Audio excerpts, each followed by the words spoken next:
Welcome to Goldfish on Games, where it seems the breed have evolved and now threaten an entirely new dimension. So we better take them out in Alien Breed 3D.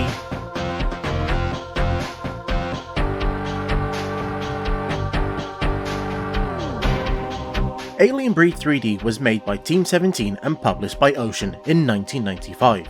So Doom Mania was in full flow at the time, and the Amiga needed its answer, and for many, this was meant to be it. Initially released for the Amiga 1200, this is actually the CD32 edition, although you can actually play this on an AGA machine if you happen to have a CD drive. And the back of the box makes some big claims about what it can do, and it also has a not so subtle reference: prepare to meet thy doom. And it seems we have 16 levels, with supposedly more on the CD32, but we'll come back to that later. 8 channels of audio, keyboard, mouse and CD32 pad support, and it will even use the extra RAM if you happen to have it. And there's a huge list of 3D features: floors, ceilings, garage shading, transports, doors, real 3D rooms and rippling water. Inside the box we get a manual that covers both the CD32 as well as the regular Amiga, and at just 6 pages per language there isn't all that much detail. But interestingly, it does mention the copy protection, and that was actually on both the Amiga and CD32 edition. Now can you imagine other console owners having to actually enter a copy protection code to be able to play a game? Though unfortunately we can't do that with this release, as the codebook was missing when I bought it. Thankfully there are scans of it online for you to look up, which means the only other thing in this huge box is the game on a single CD. After starting the game, you have to get past the aforementioned copy protection, and you end up at the main menu, which only has a few options and some music in the background. Now, I only mention that as the original floppy disk version actually had to cut the music so they could fit it on 2 floppy disks. That's right, this whole game came on just 2 floppy disks. That's some amazing compression. One of the options it does have is for changing the key binding, so you can actually set it up to a modern WASD setup if you happen to be using the CD32 keyboard or playing it on the 1200 or 4000 obviously. But there are no graphics or sound settings at all, as really the only other item is the password entry, and yes, if you want to continue the game you have to write down some passwords, which felt quite backwards in 1995. Saving to floppy disk or to the NVRAM on the CD32 was really expected.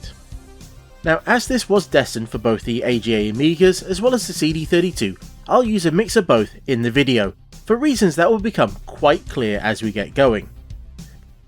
And as we can see on a stock CD32, the frame rate isn't all that great. Even in this empty room, the frame rate is quite choppy. And that is with having quite a small viewing area that's drawing double pixels to make up the 3D view. Now you can improve the frame rate a little by pausing the game and then changing the ground settings. So you get the garage shaded, simple textured, simple shaded, and none. Now that doesn't actually seem to help quite as much as you might expect. So the game still feels a little bit slow, but at least it is a little more playable. But this is still the starting area, so you can expect that frame rate to really tank as you go on.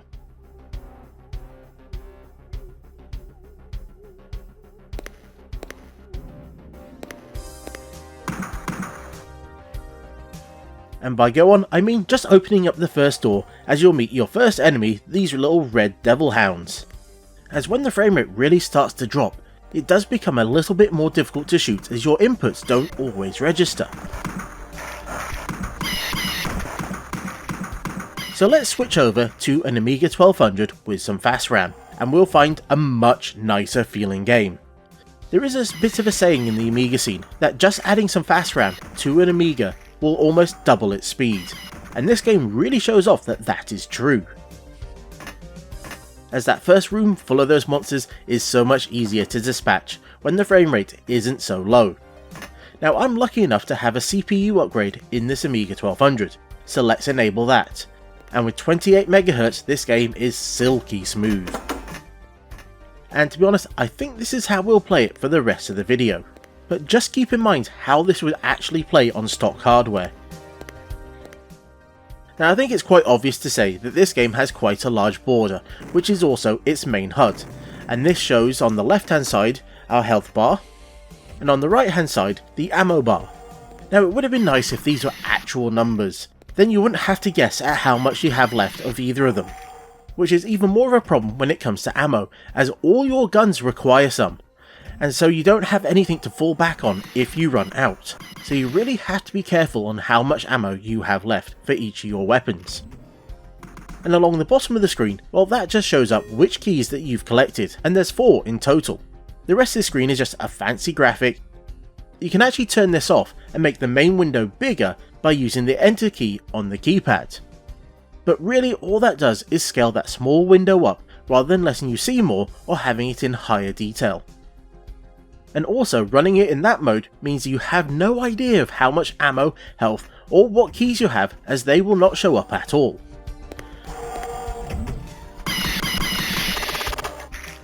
Now while this might sound like I'm being really quite negative about the game, I felt it was needed to address all of these right at the start, as there are some cool stuff to come.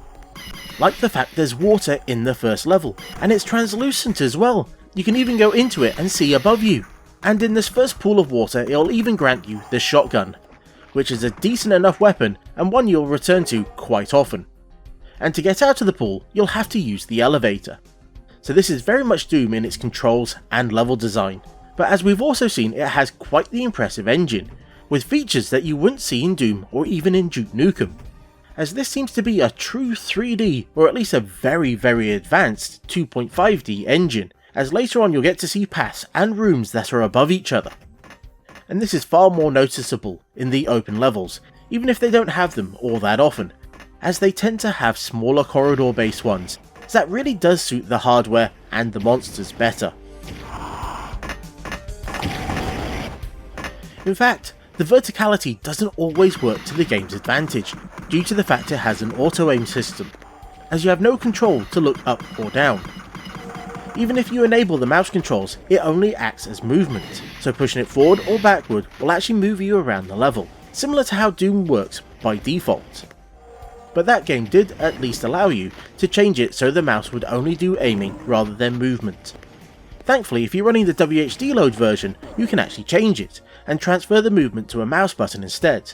Or you can use Alien Breed 3D Plus, which was a fan patch that also improves that, as well as a number of other things.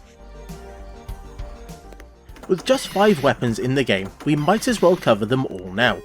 As you can see, we start with the assault rifle, which is actually a pretty decent enough gun, and one that you will come back to time and time again, as it does have a decent rate of fire, but it will drain its ammo very quickly.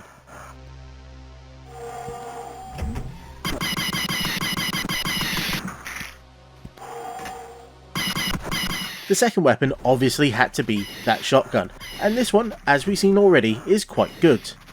It doesn't really seem to have much of a spread, or at least as far as I could tell, so it does feel more of a slug thrower than a regular shotty. But it is one that will take out those lower level enemies in a single hit. But I will say that some of the levels don't really give you any ammo for this gun at all, which can be a real pain with such a limited number of them.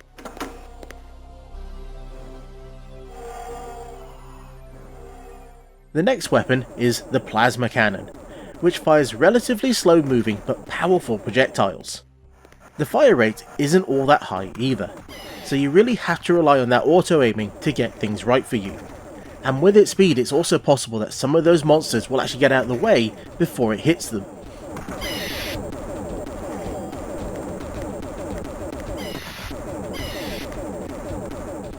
But can be good when it's used against a bunch of enemies in a small space. Though that's also where the grenade launcher comes into play. You can actually bounce this around corners and down into pits. The physics on it is actually quite nice, and you can really lob a whole bunch of these things around. The downside is that they don't really seem to do as much damage as you might expect. That, or the damage radius on that quite nice looking explosion, is actually quite small. Now, some of the levels are actually designed around this gun, and will give you platforms where you could rain explosives down on those monsters.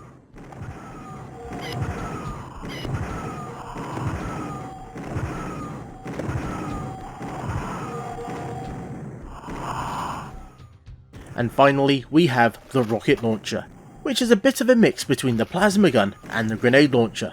The rockets do move a bit faster than the plasma rifle, but don't quite do the amount of damage that you might expect. But it does have splash damage, so you have to be really careful on how and when you use it.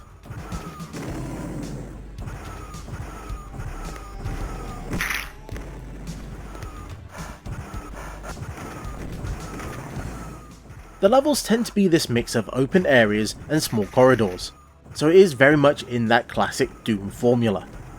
So you'll end up having to switch between your various weapons to try and make the best use of them. You'll also almost always be on the hunt for more ammo and health, as it is quite possible to run low on both of those very easily. Though ammo will be a bigger issue as there's no fallback weapon, so if you run out you're absolutely screwed. And the game likes to throw gauntlets at you as well, so sometimes it can actually be easier to try and run past them than to try and engage. The game was previewed heavily in the various Amiga magazines, as it was being touted as the next big thing for the platform, which gives us a great opportunity to see how the game changed for its final release. And as we can see in early builds, it actually had a completely different HUD that showed a full person as well as having health and armour. And interestingly, they never really showed any of the weapons, and there was also talk of there being a knife as a fallback weapon. It also feels like there might have been more textures as well, or at least there were textures that never made it into the final game.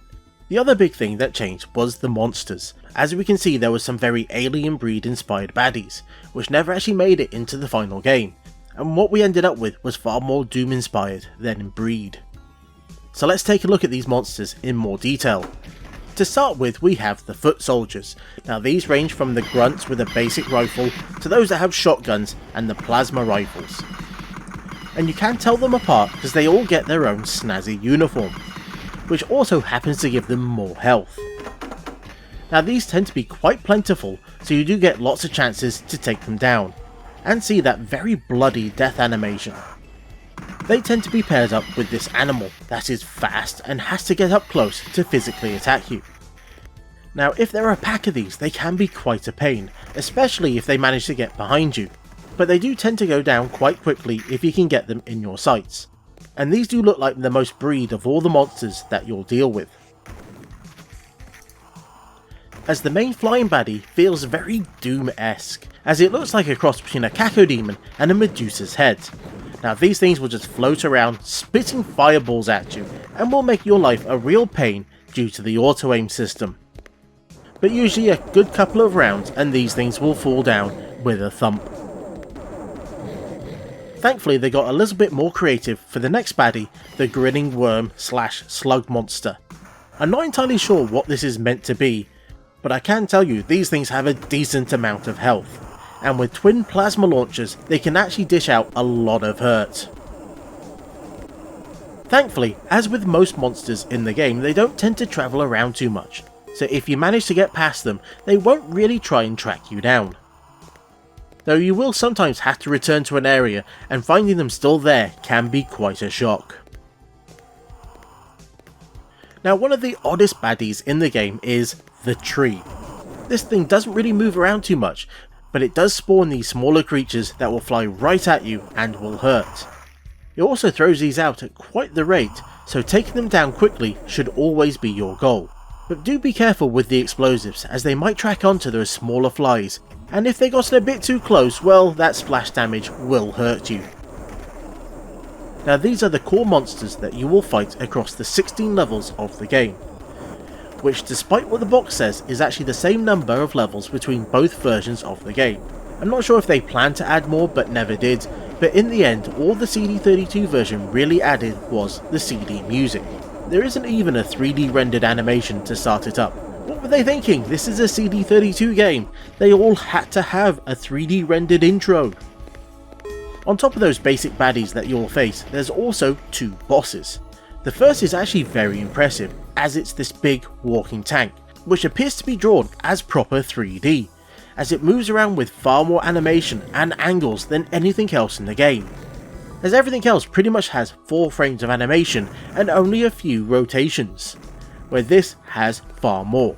It also has far more range of weapons, as I think it both has plasma cannons as well as grenades, and it will also try and hunt you down, which is different from a lot of the other baddies. Thankfully it does only show up the once, which is at the halfway point of the game, though they might have planned it to be in the game more often, as in those early previews of the game this tended to show up quite a bit, but that might have been them trying to show off their fancy technology. And the final boss of the game is this devil-like thing that has rocket launchers, but it is at the end of the day a regular sprite, so its scaling and animation are far more limited than what we saw in that previous boss. Now even though this game doesn't have a huge number of levels, it will still take you quite a while to complete the game, as there's no saving the game mid-level. In fact, hitting the escape button will actually return you to the main menu and will effectively restart that level entirely. So you pretty much have to finish each level in a straight run, which on some of the levels is easier said than done. And you might need to spend some of your time retracing old steps to find ammo and health, as they do tend to be a little bit stingy with both of those. And you might also find some of the levels to be a little confusing, as they don't always have great indicators on what key is needed with each door. Some of the doors require you to press a button, but that doesn't always actually open the door, they instead unlock it, and on top of that they won't give you any indication that it can now be opened, so you might have to try a few various doors to find the right one. In a way this is classic Doom gameplay, in finding keys to open doors, to find buttons to open or unlock doors, and thus you keep going through the levels. So don't really expect too much in the way of groundbreaking gameplay here, but I do think the grenade launcher might still be quite unique for the time. And while having platforms and rooms above each other is very impressive, they didn't really get used much for unique level designs or challenges. But when this launched it definitely had quite the impressive engine, and it was also one of the better first person shooter games on the Amiga. But I do wish they allowed for higher resolutions, as they boasted about the range of CPUs that the game supported. But after a certain point they really didn't help all that much, so it would have been great if they could have really pushed that a bit more, or released the game on more discs so they could have had a greater range of textures and monsters. But I guess that's what sequels are for, as Alien Breed 3D 2 The Killing Grounds did all of that and much more, but that's a video for another time. So if this game looked interesting then do try to play it, but please make sure you have some fast RAM or a faster CPU where possible if you want to get the most out of it. And until next time, I've been the Goldfish, that was a whole new breed of FPS, and this was Goldfish on Games. Thank you for watching my video, I do hope you enjoyed it, and if you did, you can let me know down in the comments, or you can use those buttons just below, you know the ones I mean. Or if you're not sure yet, then you can check out 2 other videos that I've done that are on the screen right now. So thank you again, and I hope to see you soon.